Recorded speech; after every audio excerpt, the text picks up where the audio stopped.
one question. Actually, two eh. One, nag-lunch na po ba kayo? And Yes, Senator Cayetano, nag-lunch na po ako. And I'm very cordial yes, when it ma'am. comes to international diplomatic relations. Gusto nyo i-discuss natin No. yung West Philippine Sea. Yes. But hindi kasi ako plastic na tao. No, I agree with you, ma'am. That's why nga sinasabi ko po na hindi lang to legislative, political din. That's why you should be given the latitude.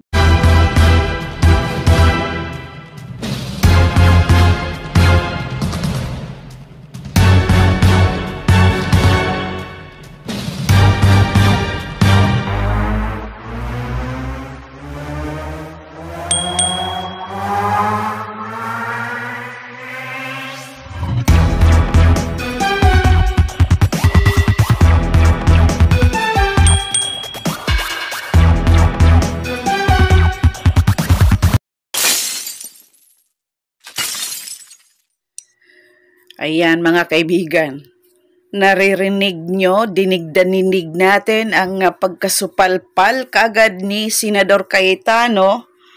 Ayan, sinupalpal kaagad siya ni VP Sara na di umano, hindi siya plastic. At gusto naman din daw niya na pag-uusapan ang issue sa West Philippine Sea kasi napag-alaman natin, di ba, na yan ang palaging binabatikos nila kay VP Sara na no comment sa issue ng West Philippine Sea.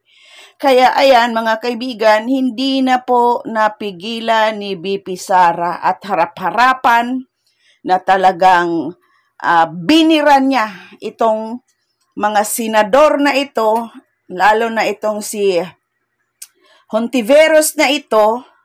Ayan, inisa-isa niyang binira. At itong si Senador Cayetano, kasi nga naman, napaka-plastic naman ang entro ni Cayetano. Senador Cayetano, di ba? Napaka-plastic, kaya diretsahan talagang sinagot ni VP Sara at tama lang yon. At ito pa, kamuntikan na. Lagi niyang binibira din itong si Hontiveros kasi alam naman natin na talagang itong si Hontiveros ay noon pa ay ayun, isa pala ito sa nagmamakaawa na tulungan siya nung kumandidato siya bilang senador kasi 2 beses na siyang natalo. At nagmamakaawa siya kay VP Sara sa mga Duterte na tulungan siya. Kaya ayan, tinulungan siya. Tinulungan di umano itong si Hontiveros na ito. Pero nung nanalo na siya, sino ang, kasi nung time na yon mga kaibigan, si Tatay Digong ay tumakbo, ay nanalo si Tatay Digong. At tinulungan nila itong si Hontiveros na makapasok, binigyan ng mga botante doon sa Davao. Nung nanalo na si Tatay Digong, ang ginawa ng Hontiveros na ito ay siya ang unang-unang nambatikos.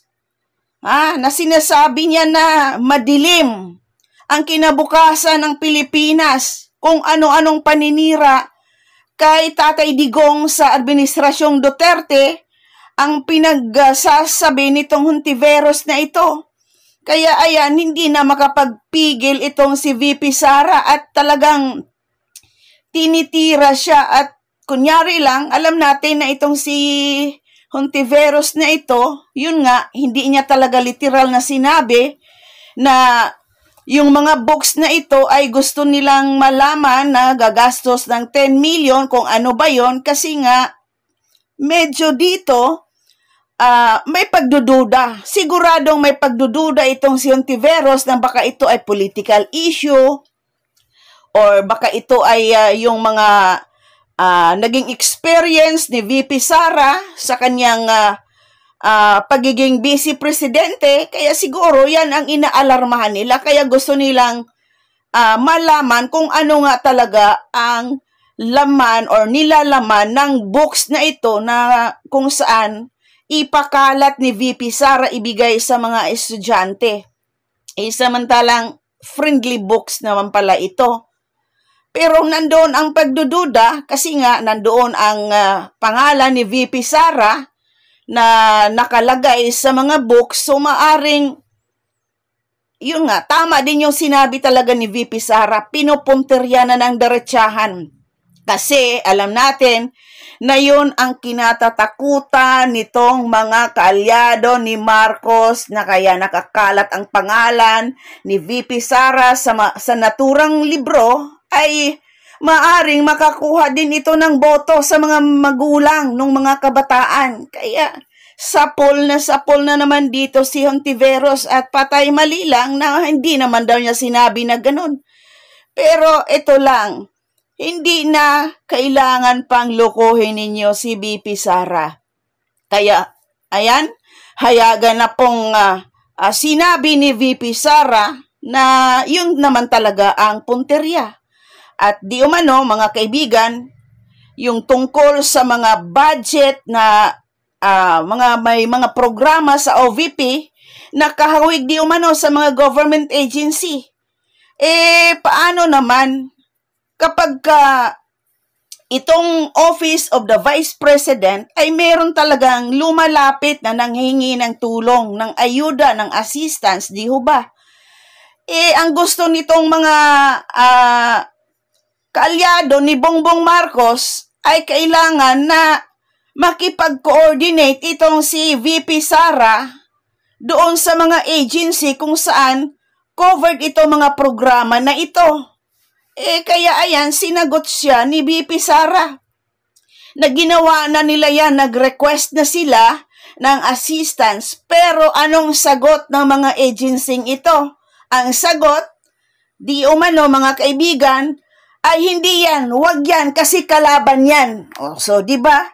So, mas maganda na yung sinabi yon ni VP Sara, pero kunyari lang itong na-shock itong si Hontiveros. Pero, yun naman talaga ang totoo. Pasyak-syak pa siya, pero ang totoo, napapahiya na siya dito. Kasi yun naman talaga ang ginagawa nila.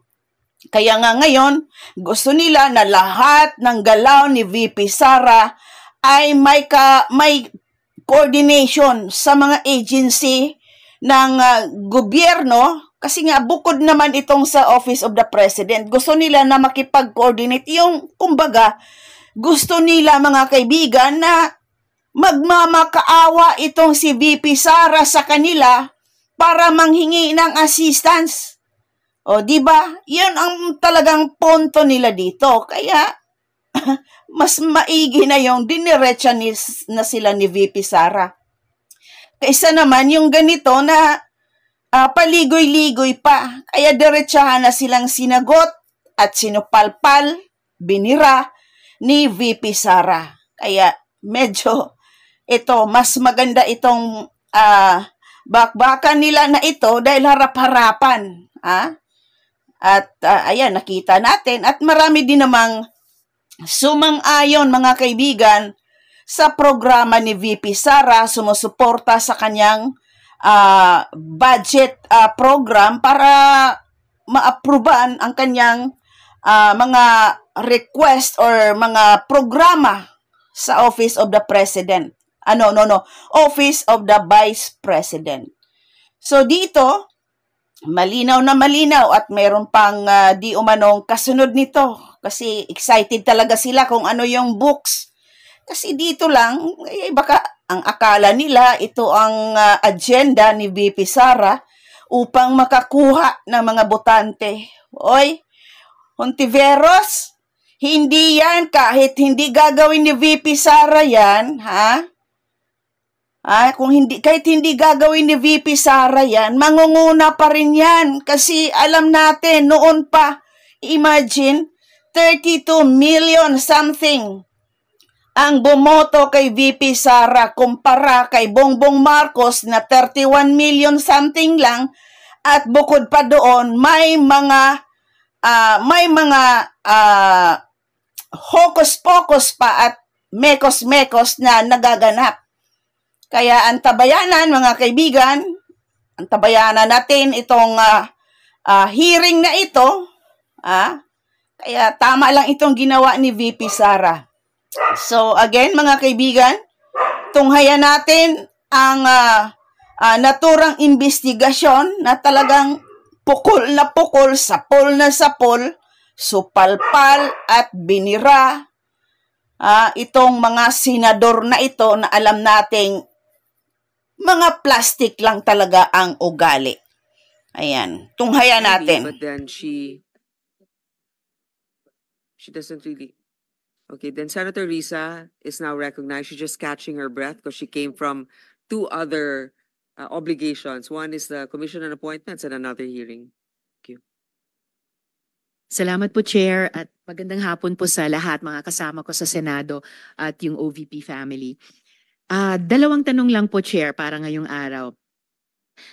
Una po, I note that a huge chunk of the OVP's 2025 operations budget, 1.909 billion pesos, will be used for the delivery of socio-economic programs, such as one, medical and burial assistance program.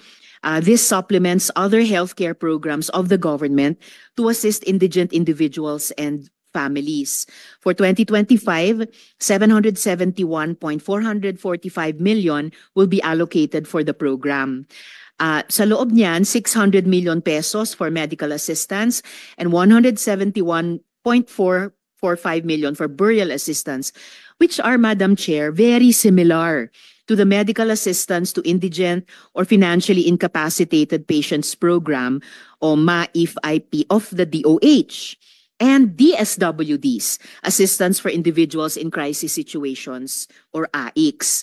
Pangalawa, disaster operations, which aims to provide relief goods to disaster-stricken areas not commonly reached by other agencies. Para doon 101.644 million pesos, and is also similar doon naman sa disaster risk management program of the DSWD. Third, relief for individuals in crisis and emergencies, or providing food boxes or food items to families who are ineligible for OVP's other services, so 50 million pesos, which is also similar to DSWD's AICS. And last, Magnegosyo Taday, livelihood assistance for those with entrepreneurial skills, 150 million pesos, which is also similar to DOLE's naman, Integrated Livelihood Program o DLIP. So, ang tanong ko po dito, Madam Chair, anong nag-lead sa OVP na mag-consider na i-launch yung ganitong programs? May ginawa bang studies para suportahan yung pagkakaroon ng ganitong programs na parallel naman sa katulad at existing programs ng iba't iba nating line agencies, Madam Chair? Yes, Madam Chair. Thank you. Noong ako po ay nangampanya, 3 lang po yung sinabi ko na plataforma. Una po, trabaho. Pangalawa po, edukasyon. At 3, mapayapang pamumuhay para sa ating mga mamamayan. Nung pumasok po kami sa Office of the Vice President, tiningnan po namin ang mga pinakamaraming requests ng ating mga kababayan. Una-una po, ang lagi po naming natatanggap na request ay medical and burial assistance. Pangalawa po ay financial assistance. Pangatlo, lagi silang humihingi ng tulong sa pagkain. At pang-apat, very recently sa tali ng mga requests, no? Yes, sa tali ng mga requests is yung educational assistance na sinasabi ng mga kababayan natin. Sinasabi namin lagi sa kanila, libre naman yung public schools. Ngayon ay libre na rin yung higher educational institutions. Pero sinasabi nila nahihirapan kasi sila sa plete, nahihirapan sila sa pabaon ng mga bata at sa pagkain ng mga bata. Kaya meron kaming bago, ito yung educational assistance.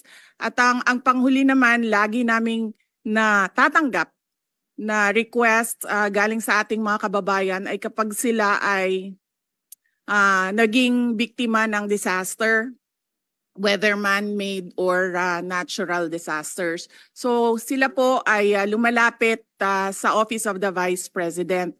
Totoo po, merong mga ibang local government units at ibang national government agencies na ganito po ang kanilang programa. Pero po, nung ako ay umupo as a Vice President, I took an oath, and doon sa oath, I said that I will do justice to every man. So hindi po kami pwedeng humindi sa mga tao na humihingi ng tulong, lalong-lalo na ay kaparte ng gobyerno ang Office of the Vice President. Salamat, VP, Madam Chair. Sabi nga ng VP, Madam Chair, libre na yung public school, libre na rin yung higher education, bagamat ni-note nila na sinasabi ng mga nagre-request na nahihirapan pa rin sila sa ilang mga programs na nakalodge sa ilalim ng libreng edukasyon na iyan. Kaya nga kinonsider nilang mag-launch ng ganitong mga katulad na programs. Iko-consider ba ng VP na i-lodge na lang yung mga budgets nitong mga programa dun na lang sa mga line agencies natin, tapos mag-request na lang ang OVP ng allocation para in sync sa priorities ng executive department sa halip na magkaroon pa ng hiwalay pero magkatulad naman na programa, Madam Chair? Madam Chair, we only submit the budget and we leave it to the discretion of all the members of Congress to decide on the budget. We can only propose a budget for the Office of the Vice President. Pero magbibigay po ako ng halimbawa kung ganun po ang gagawin natin. Tulad po ng AIX ng DSWD. Kapag meron po kaming nire-refer o binibigyan ng endorsement ng AIX sa DSWD, kadalasan po nasagot sa amin ay hindi pwede dahil galing yan sa Office of the Vice President at kalaban yan. Minsan po, totoo yan na pupolitika ang assistance para sa ating mga kababayan. Kaya po, uulitin ko, ang mga tao naman kasi hindi sila tumitingin sa politika. Tumitingin lang sila na itong opisina na ito ay opisina ng gobyerno at pwede kaming humingi ng tulong doon. And so I go back to the oath that I shall do justice to every man, at kaya po kami nandito at kaya po kami merong mga ganito na mga projects sa Office of the Vice President. Salamat, VP, Madam Chair. Wini-welcome ko yung sinabi nila na the VP would leave it to the discretion of the members of Congress.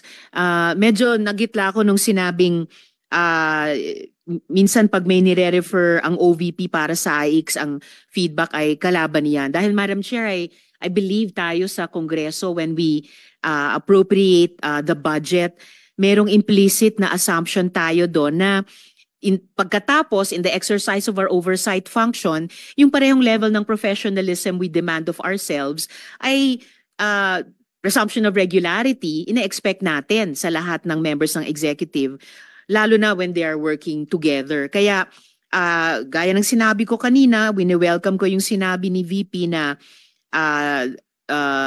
they would leave it to the discretion of the members of Congress, and tayo naman ay hindi tayo bibitaw sa mahigpit nating pag-ensure na these programs be implemented by the appropriate agencies o kahit in collaboration with each other na naaayon talaga sa tamang standards above partisan politics. And therefore, at the proper time, Madam Chair, gagawa ako ng proper motion para i-lodge yung budgets ng mga programang ito sa line agencies na may klarong opportunity for OVP na mag-request for allocation as for other offices in the executive. Yung huling tanong ko sa ngayon, Madam Chair, for 2025, one of the OVP's programs, Pagbabago Campaign, 1 Million Learners and Trees, involves the provision of bags to 1 million learners in remote communities while initiating tree planting activities. This gets an appropriation of 100 million pesos. Part of this campaign is an allocation of 10 million pesos for the distribution of Isang Kaibigan books, a children's book authored by the VP. Pwede po bang sabihin ni VP sa atin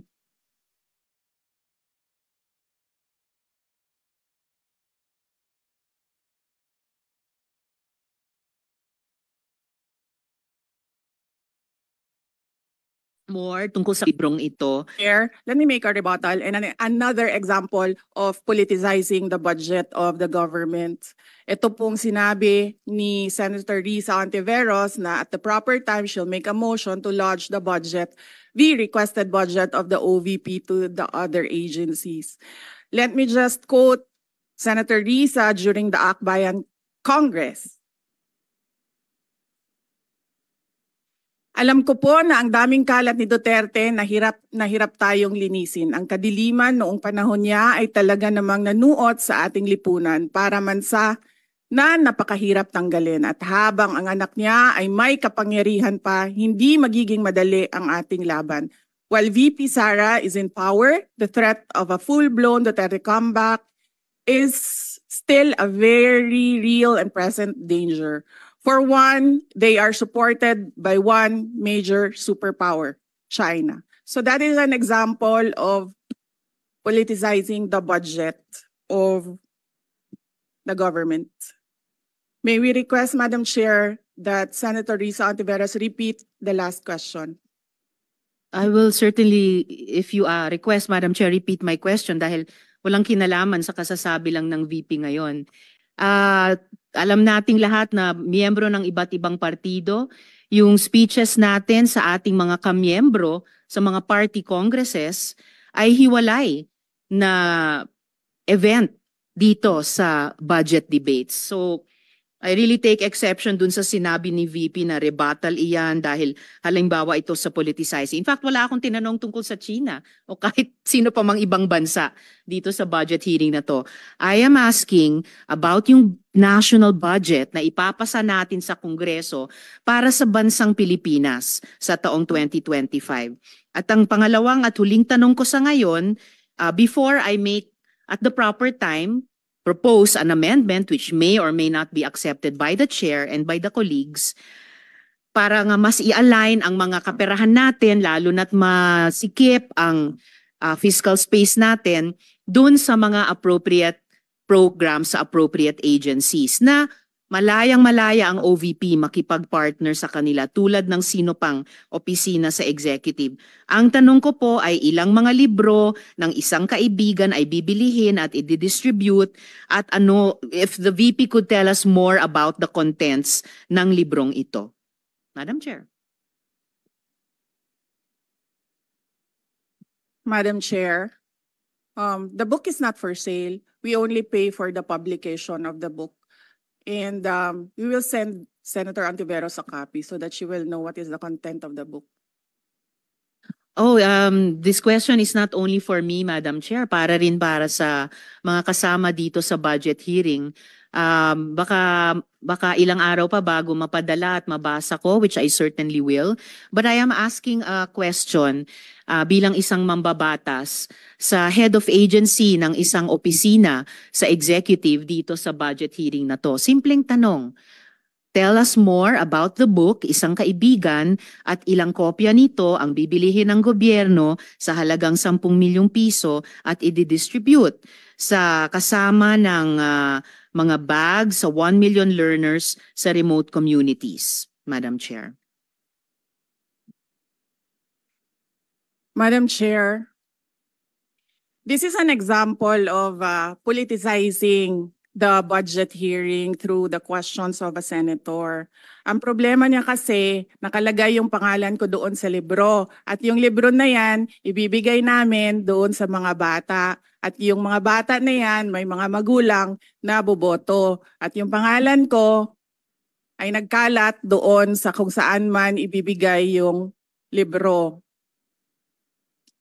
Madam Chair, we commit to send tomorrow everyone in this room a copy of the book. Madam Chair, hindi ko maintindihan yung ugali ng ating resource person. It is a simple question. Paulit-ulit na this is politicizing.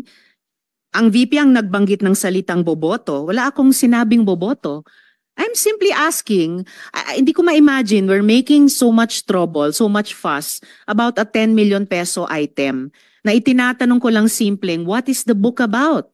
At ilang kopya ang Bibilihin ng gobyerno sa halagang 10 milyong piso at i-distribute. I don't appreciate this kind of attitude, Madam Chair. Usually, ang resource persons natin ay nagbibigay ng parehong institutional courtesy sa legislature na ibinibigay natin sa executive. I don't appreciate this kind of Senator attitude. Tolentino, do you have Madam Chair? Madam Chair. Yes, Madam Chair. Hindi ko rin maintindihan ang ugali ni Senator Risa Ontiveros, and I do not appreciate, ano yung sinabi niya?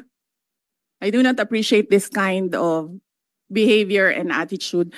Madam Chair, noong 2016, tumatakbo si Senator Risa Ontiveros na senator, nakailang talo na siya. So, Dalawa, Madam Chair. okay, dalawa. Natatakot siya sa pangatlong talo niya, kaya pumunta siya sa Davao. Humingi siya ng tulong. Tinulungan siya ng isang kagawad ng Davao na ngayon hindi na siya sinusuportahan. Humingi siya ng tulong sa akin, thinking na hindi mananalo si President Rodrigo Duterte. Kinausap niya ako ng kinausap doon sa law office ko sa Davao City. Sabi ko sa kanya, o sige, tutulungan kita. Chinika niya ako ng chinika. Tapos umalis siya. Siyempre, hindi naman siya tumutulong kay Pangulong Duterte, hindi din totoo yung sinabi ko na tutulungan kita. Tinext niya ako. Pwede ba akong mag-follow up sa hinihingi kong tulong sa boto dyan sa Davao City? So sabi ko sa kanya, okay, sige. So, tinawagan ko at sinabihan ko at pinakiusapan ko ng pinakiusapan si former Congressman Milen Garcia. Sabi ko sa kanya, Kong, tulungan mo ito. Bigyan mo na lang ng ilang barangay mo at ilang mga leaders mo.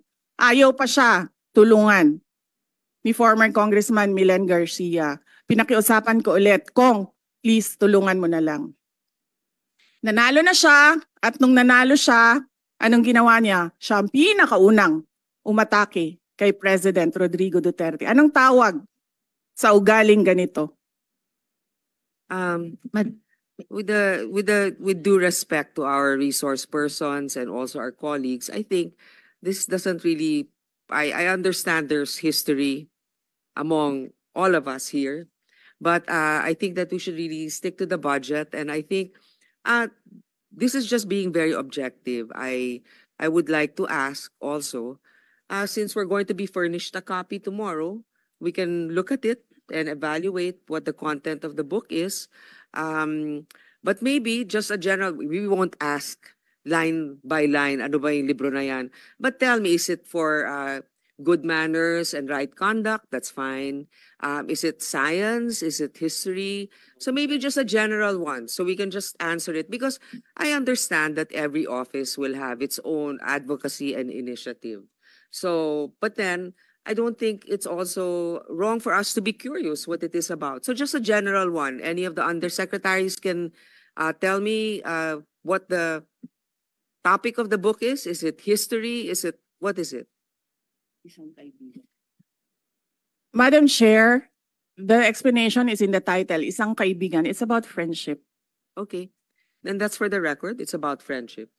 Madam Chair, just a last point. Okay. So kung sana ganun yung naging sagot sa simula pa, 'di ba? Napakasimple. Simpleng tanong, dapat simpleng sagot. Nagkwento pa ng kwento na sinabi dati na walang kinalaman sa tanong ko. Just for the record, as a last point, Madam Chair, this is public funds and we're making inquiries about them. Budget hearing po ito. Hindi po lahat about you. Pera po ito ng taong bayan. Okay. For the record, I Madam think Chair. that Thank it's you, not yet Madam Chair. personal, but I Yes. understand the emotion is high. But let's continue on. If you have any more questions, Senator Risa, we will Those have are just around- my 2 questions, Madam Chair. Maraming salamat po. Thank you. Senator Tolentino, you had your hand raised earlier. I was about to ask for a minute suspension of the hearing, but since the good chairperson of this committee already gave her guidance on how this budget hearing should proceed, I defer to the wisdom of the chairperson. Thank you. I would like to acknowledge the presence of Senator Bong Revilla and Senator Robin Hood Padilla. Thank you. Anybody else? Senator Mark Villar as well. And Senator Alan, Senator Alan Cayetano. Any more questions? Yes. Senator Amy Marcos, you're recognized. Yes, samantalang nasimulan na ang pagtatanong tungkol sa budget, nais kong bigyan ng pagkakataon ng pangalawang Pangulo na sumagot sa mga pumupuna sa kanya at laging binabanggit ang mga COA report ng 2022-2023 na mababa daw ang implementasyon at kulang daw ang internal controls at guidelines. May masasabi po ba tayo tungkol dito? May kasagutan po ba ito? Madam Chair.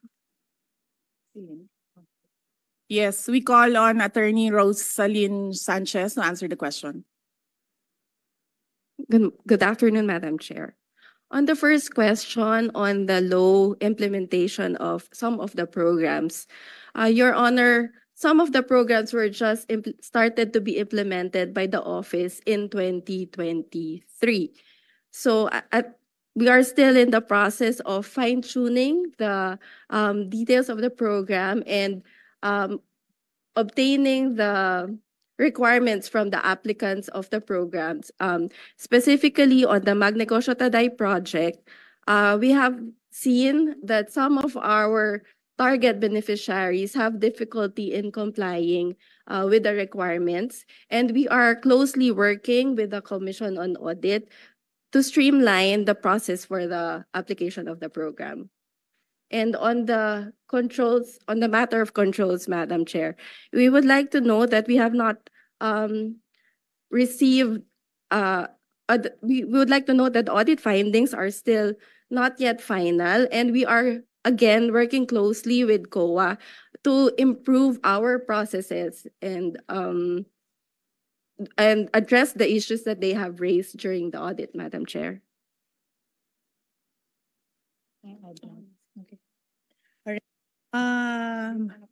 Madam Chair, I am Attorney Lopez, the Chief of Staff of the Office of the Vice President.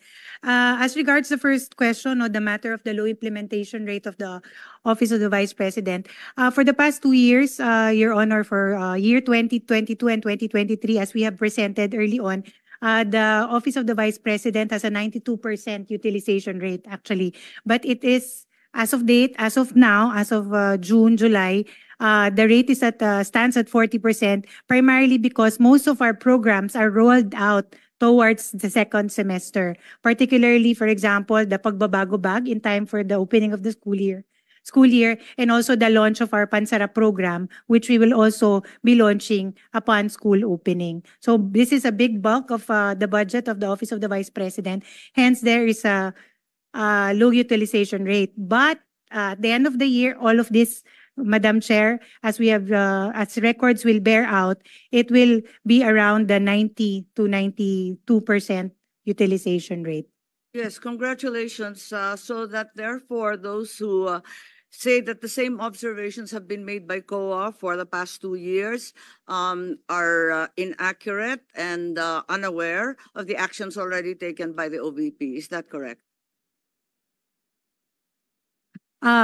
Ma'am, the matter of the low, it is correct as regards the matter of the first semester, because we really do have a low utilization rate for even for the past years as regards the first semester. But The towards repeated the observation from COA is regards to the inadequate guidelines, processes, and the lack of internal control. Yun ang naulit ng 2 taon. Na isaayos na ba yan? Kasi Opo. nabanggit ni attorney na kausap na ninyo yung COA at ginagawa na ng guidelines na sapat. That is correct, Your Honor. We are working continuously with the team from the Commission on Audit to improve and streamline our processes and guidelines. Nakakatuwa yung budget ninyo, nautangan pa kayo ng CHED. Nabayaran na ba kayo ng 18 million na utang?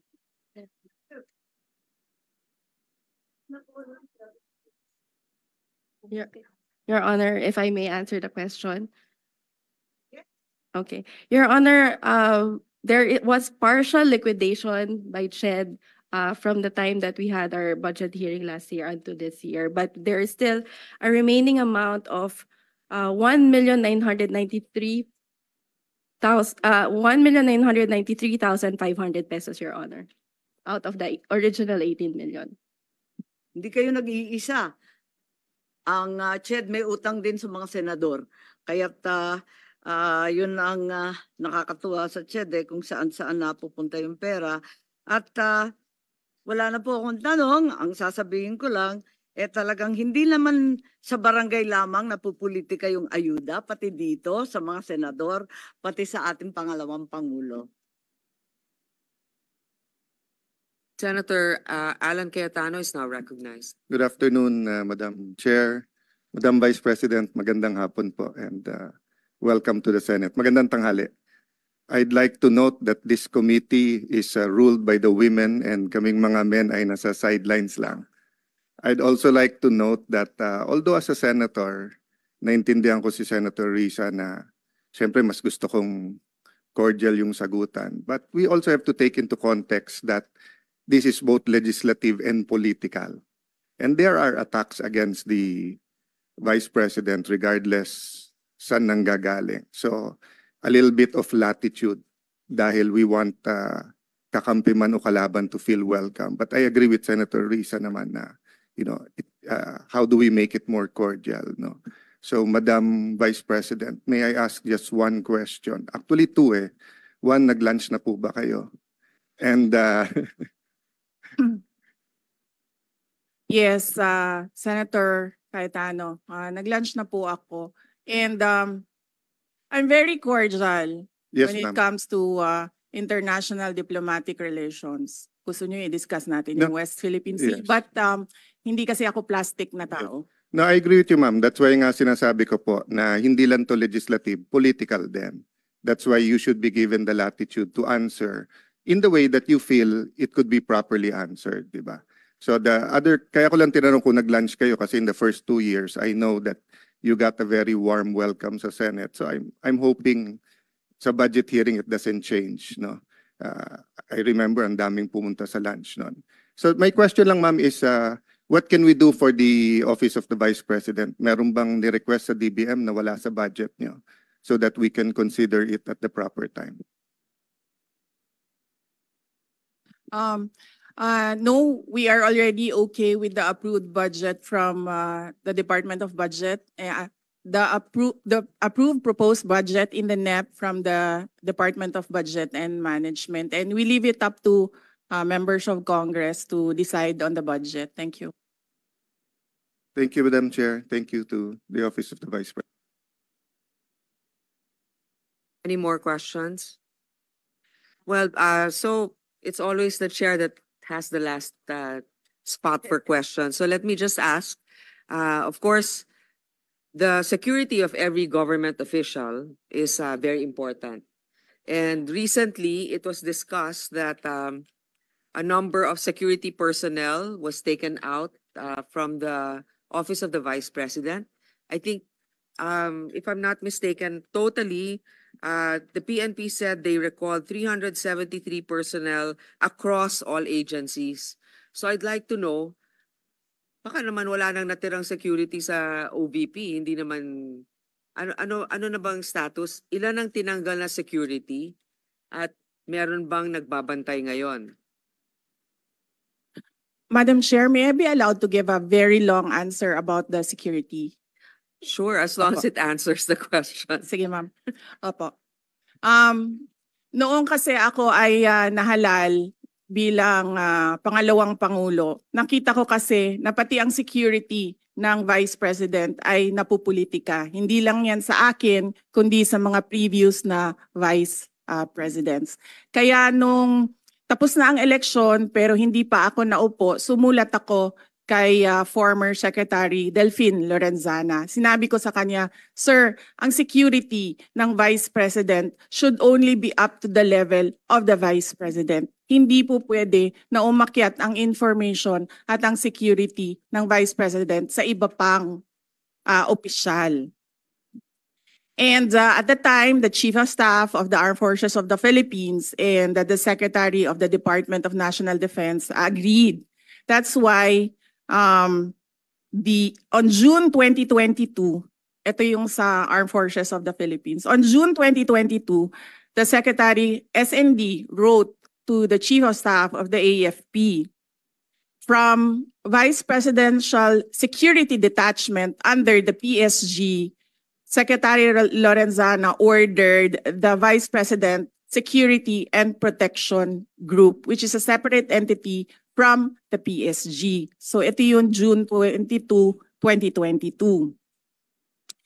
Ngayon, nag-issue ng orders ang AFP GHQ ng General Order 0917 to activate the reorganization from detachment to security group.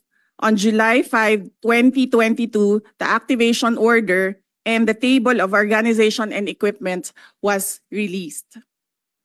Yes. All right. So, hindi ko alam kung ano ang nangyari sa Philippine National Police, but apparently they decided that they will mirror what the AFP did. So, noong December 9, 2022, inactivate ang Vice Presidential Protection Division under the PSPG. Ito under ng NHQ General Order OPL 22-22 and NAPOLCOM Resolution 2022-0675. Kaya po mali yung sinasabi ng lahat, hindi lang ako nagsasalita, ngayon lang ako nabigyan ng opportunity na magsalita. Hindi po tama na ikumpara yung term ni Vice President Leni Robredo at yung term ko in terms of security. Dahil yung security, yung VP-SPG at yung VP-PD sa PNP ay meron pong orders lahat. Ibig sabihin, there is a basis in law doon sa pag-activate sa kanila. Ngayon,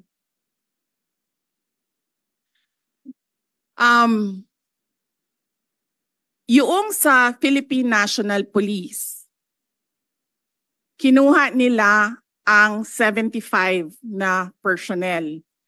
Sila ang pumili kung sino yung kukunin nila. Makikita nyo, as I said in my statement, it was a targeted list. Madami doon sa mga security na yon. Security is a trust and confidence position. Kasi ibibigay mo sa kanila yung kanang pagsalig nimo sa imuhang kinabuhi, ihatag na nimo sa ilaha. Ngayon, nakalagay doon sa listahan, kasama ko since 2007 when I was Vice Mayor, kasama ko since 2010 We lead the chamber in prayer. when I was Mayor, and madami doon, kasama ko from 2016 during the term for 6 years of President Rodrigo Duterte. Makikita nyo yon sa listahan kung isa-isahin natin. So it was a targeted list. It was a political move.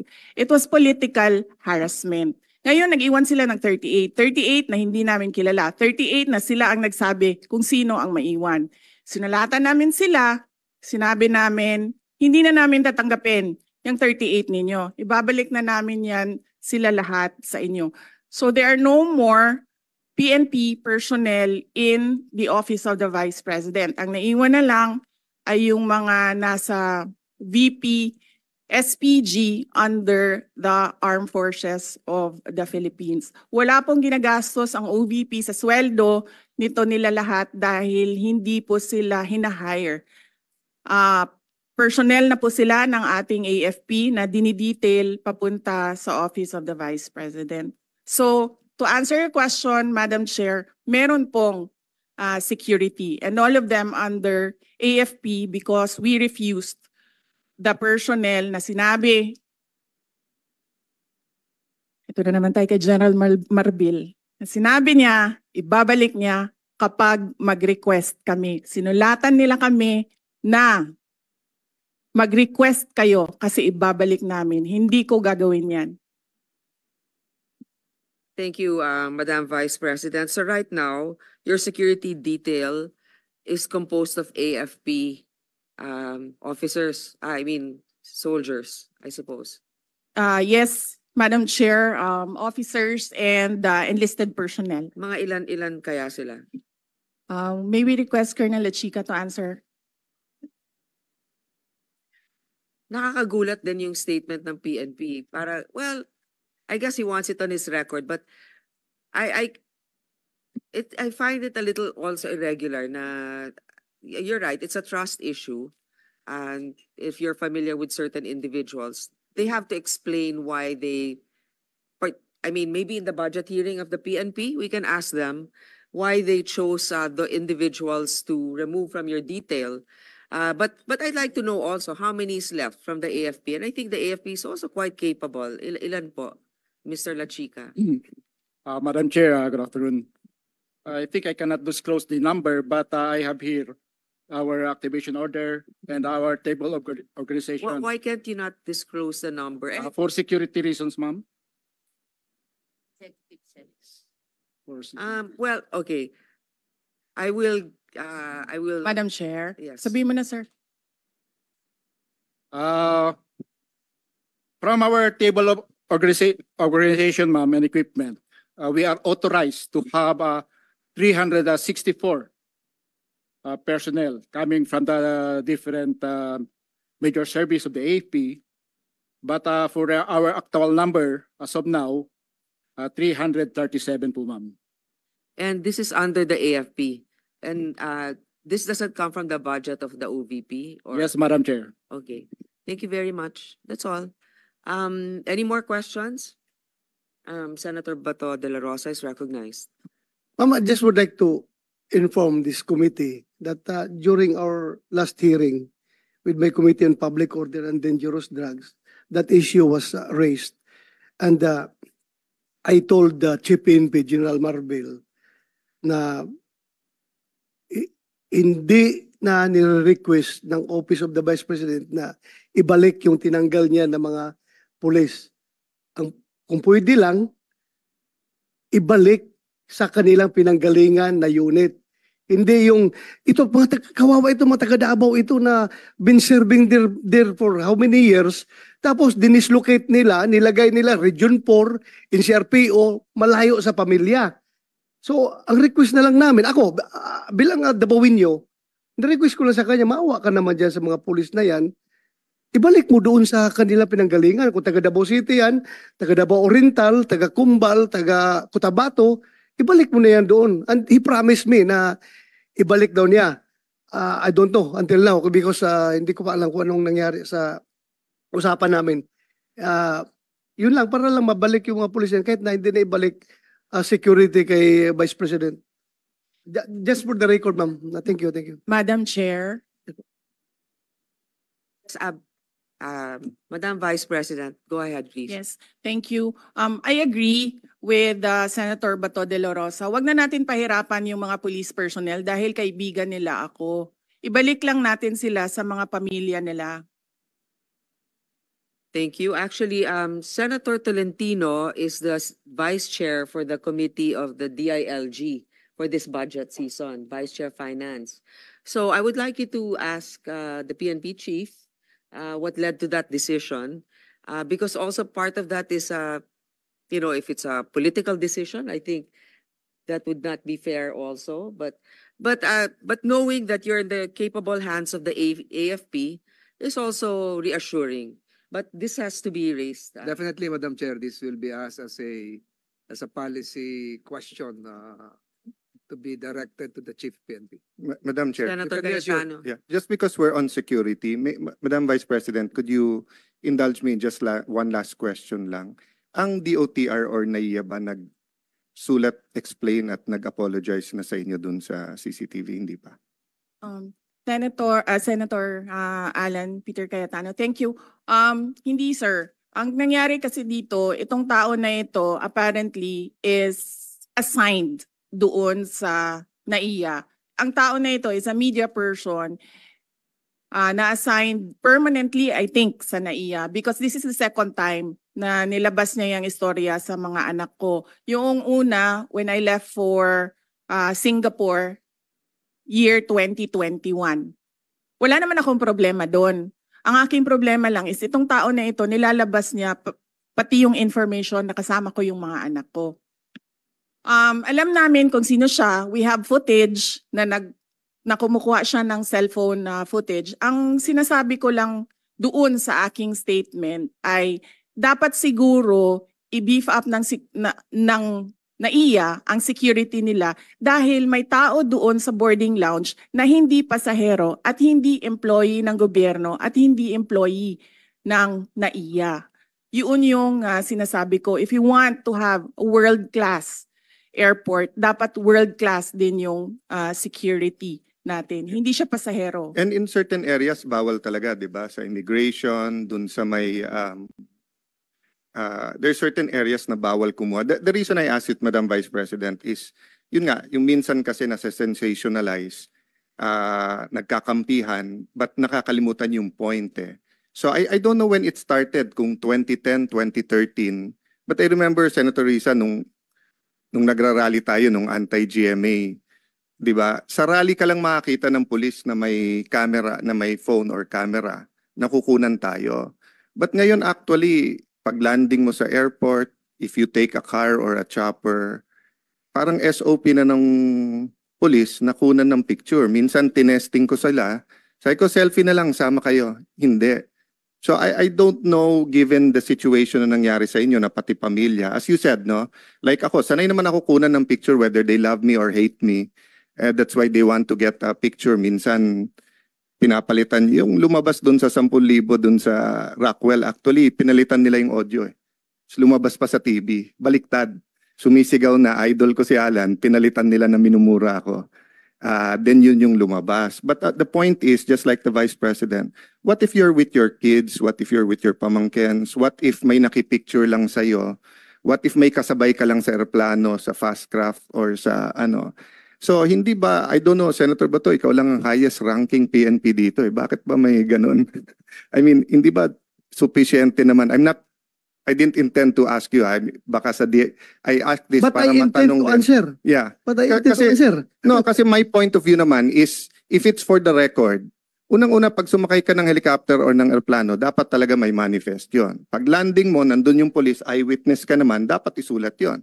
So if factually, pumunta yung Vice President sa aeroplano, sumakay sa papuntang Davao, factually naman pwede mo isulat eh. Hindi mo naman kailangan ng project nga, ang daming ghost, ayaw kunan ng COA at saka ng DPWH ng cellphone, nawawala yung project eh. Pero tao sa atin, yung security, parang medyo, yun nga, I find the problem, baka we should really look into that. I would like to also give my experience on that. What I noticed is, for example, we're a guest in a certain event or in a province, usually without even us requesting, the local government will ask the PNP to assist a public figure. And the reason why they take pictures, and just like Senator Alan, I thought at first they wanted a selfie, but apparently it's to provide proof to their commanders that they render the service. Now, it's a different story if they just take a picture for the fun of it, to give, I don't know, for others, in areas where, let's say, there's limited access. So But to that point, Madam Chair, wala akong problema na kunan mo eh. But yung storage at paanong gagamitin, given that, so for example, we're talking about security ngayon, di ba? Kung sa Secret Service nga, na pinaka-professional, na kahit Democrat o Republican, may congressional hearing ngayon dahil dun sa nakalusot kay ex-President Trump. Sa atin pa kaya na we try na walang politika sa PNP at saka sa AFP, pero nakikita naman natin kahit anong administrasyon, meron talagang tendency. So, my point is, if they're there to keep their officials safe, is it actually safe? As the Vice President said, that nasa terminal ka na high security, meron may cellphone, kumukuha, hindi naman pala empleyado. So wala naman silang pananagutan sa batas or sa airport. Ganun din sa atin, wherever we go. Pagka nagbus ako papuntang Bicol, kung 8 hours yun, pupungas-pungas ka pa pagbaba mo. Kailangan mo siguraduhin na ano ka kasi may kukuha sa'yo. Then you don't know where that picture will go. You know, sometimes things happen for us to look into it. So I'm nalulungkot ako na yung na-involve yung pamilya ng ating Vice President, regardless of whether we are for or against her politically. But I'm ano that this can get out of hand given the number of pictures and yung DICT tumawag sa akin dahil sa Committee on Science and Technology at sabi nga lang, grabe na ngayon yung hindi na katulad nung araw sa atin, Photoshop lang. Ngayon, pati boses, yung AI, yung deepfake, di ba? So pati video talagang pwedeng i-manipulate, no? Kahit nga hindi ka nakunan pwedeng lumabas na may picture. No, as public figures, we cannot really avoid having our picture taken. But the issue here is in an area that's restricted. So I think that the DOTR has to do their best effort to make sure that only authorized individuals are in certain areas and that they also have to take care of their CCTV, whatever. I mean, unless it's for the interest of the public, the safety of our national security issue, they better be careful with the information that they are handling. Senator Bato, you're recognized. Yeah, thank you, Madam Chair. Yung, another issue na naman ito na sigurong i-raise natin ito pagdating sa budget hearing ng BI. Dahil nga, itong Vice President natin na lalabas ng bansa, minumonitor nila. May nakuhang picture, pinalabas ang picture, pero yung wanted na si Alice Go, nakalabas ng bansa, hindi nila nakuha na picture. Anong klaseng mga government agency ito? Itong Vice President natin na walang violation of law na ginawa, may malicious intent pa talaga na kinuha na picture, pinalabas at ginawang issue during the during the bagyo, ganun, ginawa ng political issue. Ngayon, ito ngayong si Alice Go na wanted nang may lumabas na warrant, hinahanap ng komite ni Senator Risa, nakalabas na walang kaabog-abog, hindi mo lang na-monitor nila. So parang wrong focus of priority itong mga tao natin sa airport. We have to ask them during the budget hearing anong priority nila. Politika ba o yung mandato nila? That's all, Madam Chair. Actually, I sympathize with our colleagues here na pinaghirapan talaga nila yung hearing doon sa POGO issue. Tapos walang parang kooperasyon sa mga, hindi ko naman sinilala lahat ha, doon sa imposible kasing makakaalis yon na walang otoridad na kasangkot. Diba? So anyway, that's another topic. So Madam just Chair, open that up during yeah. the budget hearing of the PNP. Madam, just to put a conclusion, Madam Vice President, sa akin kasi po yung, kaya ko bringing up po yun, kasi iba po yung mali at iba yung hindi nila inaamin na mali. No, meaning dapat pagkalabas ng video na yon, nag-announce na kagad yung airport or yung picture, di ba, na we apologize to the public, to the Vice President, because you're our Vice President. I mean, whether they voted for you or not, President Marcos is our President, whether we voted for him or not. So, amin kayo eh. So, pag ginawa sa inyo, halimbawa, kung ginawa sa inyo yan sa ibang bansa, nagwawala na yung DFA, no? So, ang point ko, Madam Chair, wala ka kasing narinig ka agad from the airport that we apologize, we're investigating, we have new guidelines, etc. That's why tinulay ko dun sa police because it could suddenly happen to an ordinary mayor, congressman, barangay captain if we're taking pictures everywhere. At having said that, as you said, we're open naman. Wala naman tayo tinatago sa public. Baka gantihan ko na lang yung ibang police. Kukunan ko rin sila pag nasa fort sila. Kukunan ko rin sila ng kukunan ng picture. Okay, I think there are no more questions. Senator Gatchalian is recognized. Do you have questions, sir, or just a message of support, perhaps? Thank you, Madam Chairman. I'm just here to express my support, my full support to the budget of the Vice President. Thank you. Thank you. With no other questions? I manifest the wholehearted approval of the greater number of the members of this committee and that therefore it should be endorsed to the mother committee. If that is a motion, Madam Chair, I second that motion. It's Second, further second, motion, likewise. Yeah. Likewise. Lagpas na sa second yung mga motion eh. Okay, the budget of the Office of the Vice President is now deemed submitted to plenary. This hearing is suspended. We just